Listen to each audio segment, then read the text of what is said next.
Ladies and gentlemen, boys and girls, welcome to historic TCL Chinese Theater IMAX. For 90 years, the TCL Chinese Theater has been honoring the movies of our hand and footprint ceremonies that our cinematic forefather, Sid Grauman, created as an everlasting homage to Hollywood and its artists. Today, we honor five-time Academy Award nominee, actor, director, producer, and writer, Kenneth Branagh. Kenneth Branagh was an acclaimed actor and director whose work crosses film, television, and theater. His credits as a director and as an actor include Henry V, Hamlet, and Thor. He returns both in front of and behind the camera for Agatha Christie's Murder on the Orient Express, in which he directs and stars as Hercule Poirot. Featuring an all-star cast including Daisy Ridley, Johnny Depp, Penelope Cruz, Michelle Pfeiffer, Josh Gad, Leslie Odom Jr., and Dame Judi Dench. 20th Century Fox will release the film on November the 10th. It is now my great pleasure to welcome two of today's special guests from Murder on the Orient Express, Josh Gad and Leslie Odom Jr.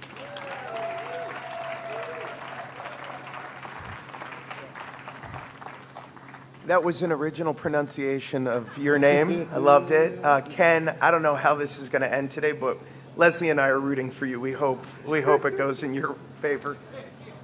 A 15-year-old Kenneth Branagh goes to see a production of Hamlet starring Sir Derek Jacobi, and it changes his life. He makes a promise to himself in that moment that that will not be the last time that he's in a room with Mr. Derek Jacobi working on Hamlet. Put a pin in that story.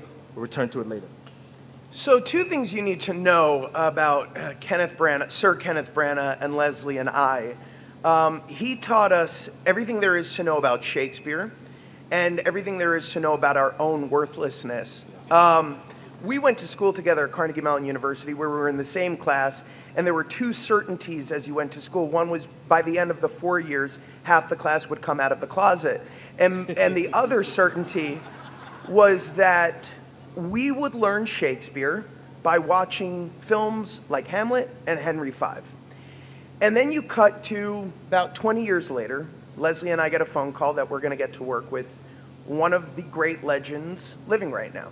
And we show up to London and we go see him in The Entertainer. And this is a man who is simultaneously co-directing this show, starring in this show, artistic directing the theater's programming, and somehow tap dancing like the most brilliant tap dancer I've ever seen. And then, literally, having come from Broadway, you want to do nothing else when you perform. You want to go home, take a drink, go to bed, and sleep the next day. He gets up 7 a.m. the next morning, works out, meets us on set, and proceeds to go through pre-production of Murder on the Orient Express, followed by makeup tests, followed by rehearsals, at which time he proceeds to interrogate us in character as a character named Hercule Poirot, not Hercule Poirot. And so he then literally teaches Leslie and I that we're the most worthless performers of all time. Because I'm looking at him and I'm like, I can do one of these things. This man does everything. You are truly a jack of all trades. You are one of the most gifted human beings I have ever had the privilege of knowing and working with. You have followed in the footsteps of greats like Charlie Chaplin, and it is such an honor to know and work with you. And with that, I'm going to hand it back to my colleague, Leslie. On this 26th day of October in the year of our Lord, for his distinctive, indelible contributions in front of the camera and behind the camera, for Othello, Hamlet, Love's Labors, As You Like It, Macbeth, for the magic and romance of Cinderella, for Thor, for Murder on the Orient Express. Hollywood memorializes the hands and tootsies of Sir Kenneth Charles Branagh in Water and Aggregate Rock to cement his place amongst the others who dared and toiled and made and dreamed. If 15-year-old Kenneth could see you now. Congratulations, sir.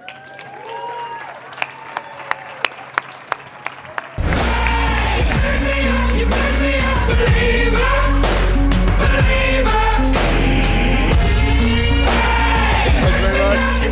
Thank you, thank you. Thanks, everybody. Thank you, boys.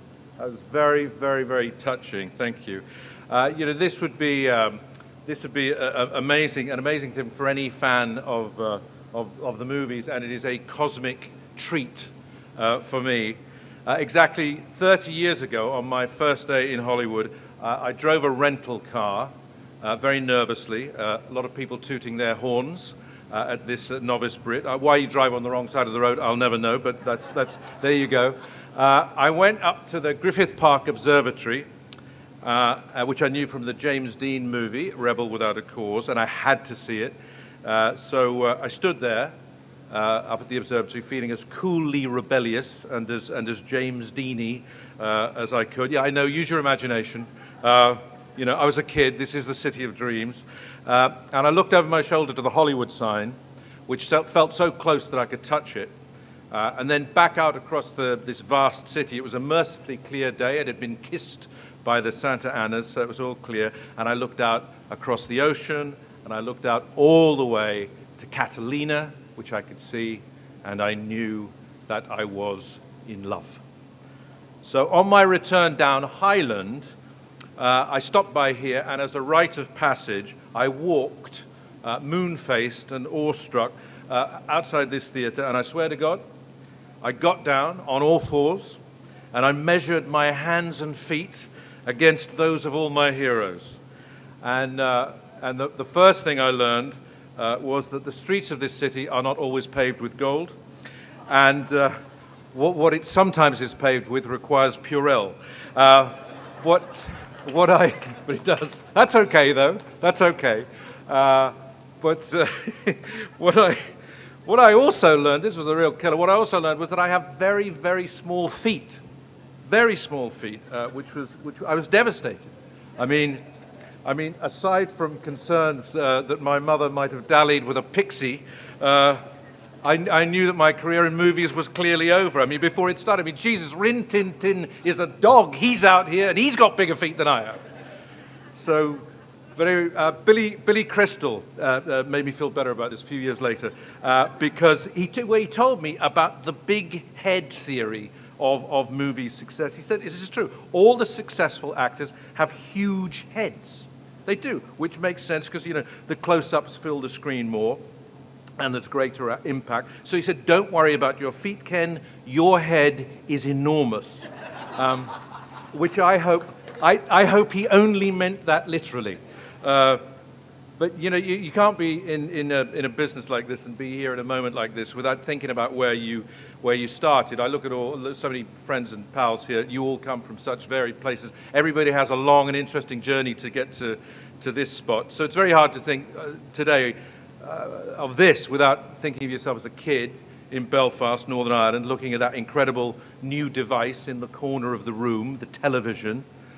Playing a black and white documentary about the golden age of Hollywood and the silent movie stars seen arriving here glamorously at a premiere in newsreel footage, and then as a lifelong movie fan to have watched here first weekend movies here as I made my first Hollywood picture up the street 27 years ago at Paramount years ago, and then to actually premiere a movie here with Lorenzo, de Bonaventura, Jack Ryan, total thrill. And every time I walked in here, I'd see all of these names on the pavement, and I'd think, wow, what an amazing roll call. So being included in that number is surreal, and it's wondrous. And with all false modesty aside, I can in fact tell you the reasons why, and I'm looking at quite a number of them. From my very first trip to this town, to this latest extraordinary adventure, I have been met with kindness and friendship in a town where many people perhaps would not put those qualities at the top of their list. My experience was different. A lot of great men were responsible for that. But actually, the far greater majority of those who helped and encouraged and hung tough when things did not go so well were women. So I'm going to call a few out. Judy Hoffland, friend and manager for over 20 years, and now a very fine producer. Stacey Snyder, who was a brilliant and championing executive when I was very young, and she was much, much younger.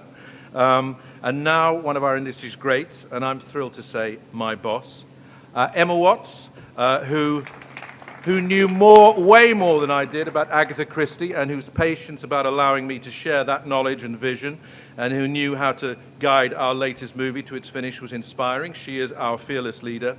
And I'm so proud of what her and her team have done with Murder. Thanks Heather and Pam and Catherine and Kimberly and Natalie and Melissa. And particularly I want to thank not a lady, but one of my oldest and dearest Hollywood friends, Ted Galliano,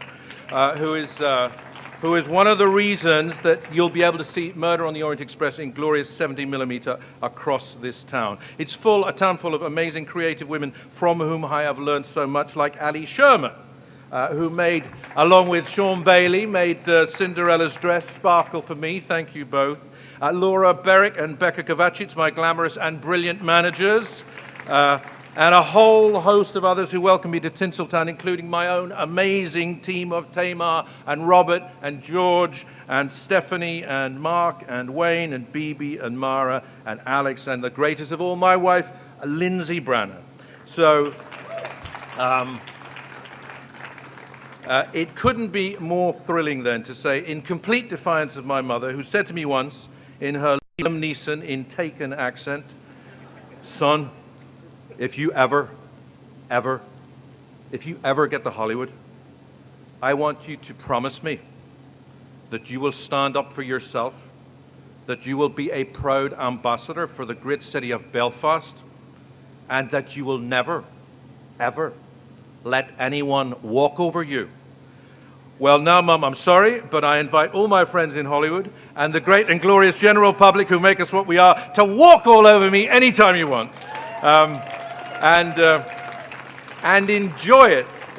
And particularly, if you like Murder on the Orient Express, please do a little dance over me, and then work your way through the rest of the cast. They're all here. And every time you walk over me, I promise that wherever I am in the world, just like Peter Pan, when he says, "Clap your hands if you believe in fairies," I shall think of you, and I shall say out loud, as if it were by Shakespeare, these lyrics, with joy in my heart, with remembered pride, at this beautiful moment. Hooray for Hollywood, the screwy, ballyhooey Hollywood, where any office boy or young mechanic can be a panic with just a good-looking pan, where any barmaid can be a star maid if she dances with or without a fan. Hooray for Hollywood, where you're terrific if you're even good, where anyone at all, from TV's Lassie to Monroe's chassis, is equally understood.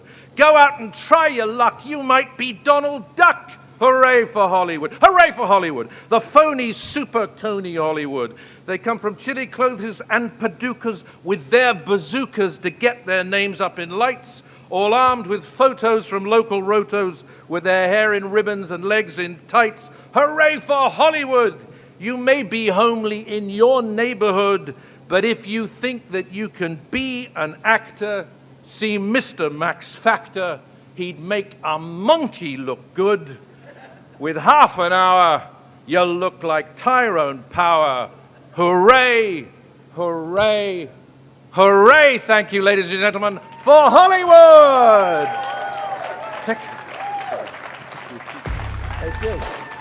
Now it gets messy.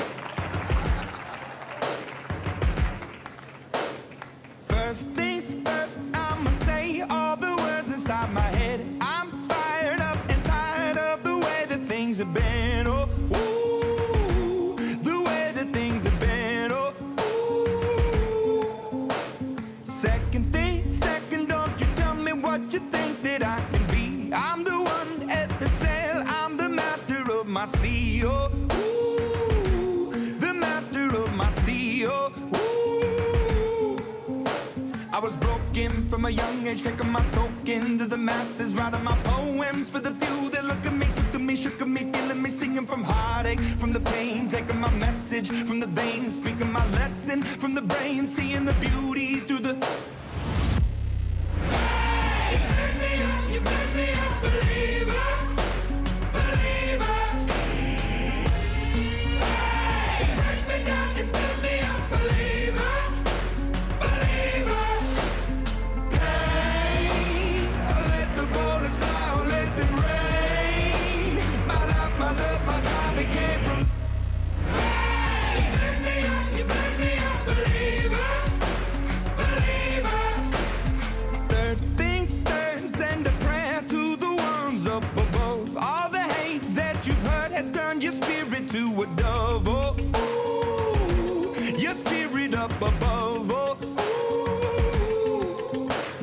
was choking in the crowd, building my rain up in the cloud, falling like ashes to the ground, hoping my feelings, they would drown. But they never did, ever lived, ebbing and flowing, inhibited, limited, till it broke up when it rained down. It rained down like... Hey, you make me a believer, believer. Hey, you make me down, you make me a believer, believer. Hey, let the bullets fly, let them rain. My life, my love, my God, it came from... Hey, you make me a believer, believer. Last days last by the grace of the fire and the flames. You're the face of the future, the blood in my veins. Oh, ooh, the blood in my veins. Oh, ooh. But they never did, ever lived, ebbing and flowing, inhibited, limited, till it broke up when it rained down. It rained down like... Hey, you make me a believer, believer.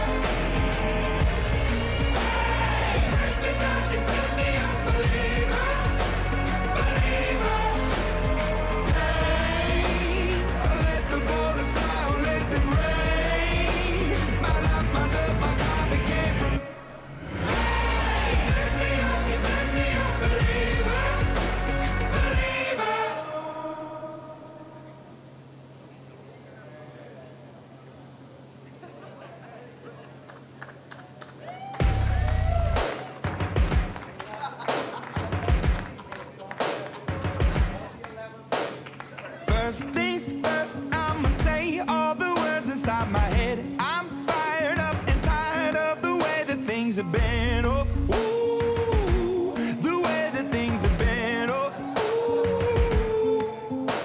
Second thing, second, don't you tell me what you think that I can be. I'm the one at the sail, I'm the master of my sea. Oh, ooh, the master of my sea. Oh,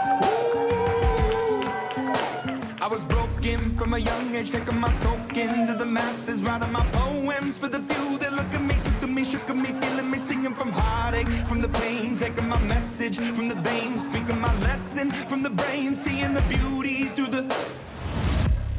Hey, you make me a believer, believer. Hey, you make me down, you make me a believer, believer.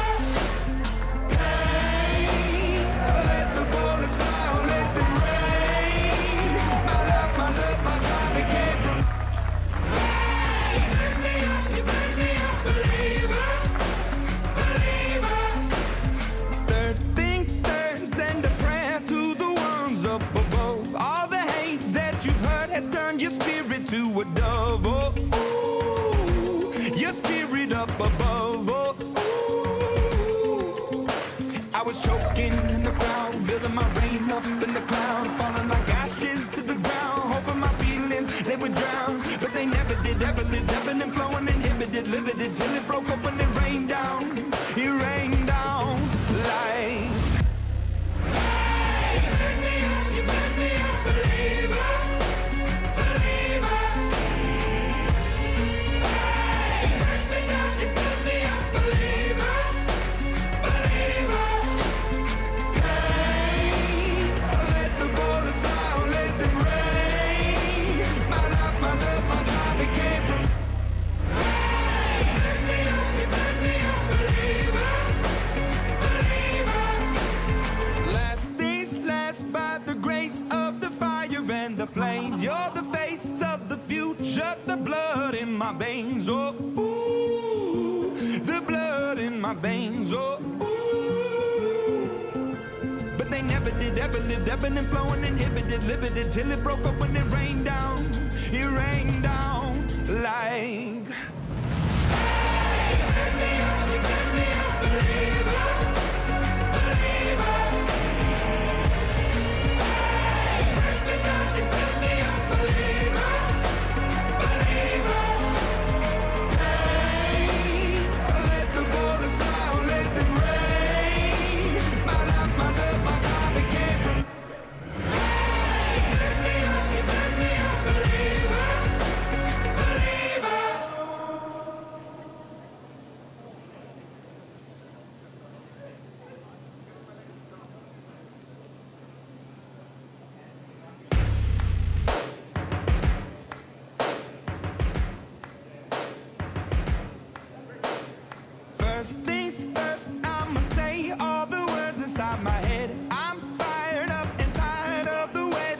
have been. Oh, ooh, the way that things have been. Oh, ooh.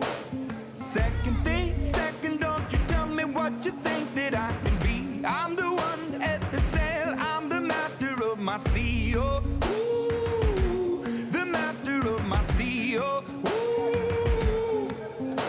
I was broken from a young age, taking my soak into the masses, writing my poems for the few that look at me, took to me, shook at me, feeling me, singing from heartache, from the pain, taking my message from the veins, speaking my lesson from the brain, seeing the beauty through the...